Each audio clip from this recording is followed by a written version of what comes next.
Et si un fou rire vous forçait à fermer votre école?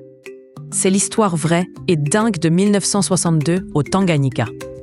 Un rire qui a tout paralysé.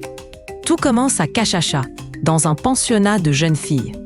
Une blague, 3 élèves éclatent de rire, mais impossible de s'arrêter. Le son joyeux devient vite un chaos incontrôlable dans les couloirs colorés et lumineux de l'école.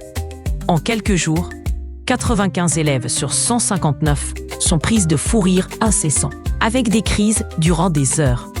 L'école, débordée, ferme ses portes en mars. Les rires forcés résonnent dans le silence des salles de classe vides. Mais le cauchemar ne fait que commencer. Les élèves renvoyés chez elles propagent le rire dans leur village. Nchamba est la première touchée. On parle de rire, de pleurs, de douleur.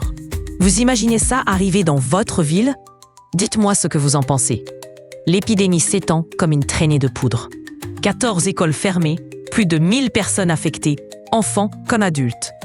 Le quotidien est brisé par ces vagues de rires douloureux et épuisants sous un grand soleil. Les médecins sont perplexes. Aucune bactérie, aucun virus. On parle d'hystérie collective, de maladies psychogènes de masse déclenchées par le stress. Un mystère médical. Aussi étrangement qu'elle a commencé, l'épidémie s'éteint progressivement. Les derniers cas disparaissent 18 mois plus tard, laissant derrière eux un silence presque assourdissant et des communautés marquées. Le calme revient enfin sur les villages. L'épidémie de rire du Tanganyika reste l'un des phénomènes de masse les plus bizarres jamais enregistrés. Un rappel fou de la puissance de notre esprit. Incroyable, non? Quelle partie de cette histoire vous choque le plus? Dites-le en commentaire et abonnez-vous pour d'autres récits incroyables.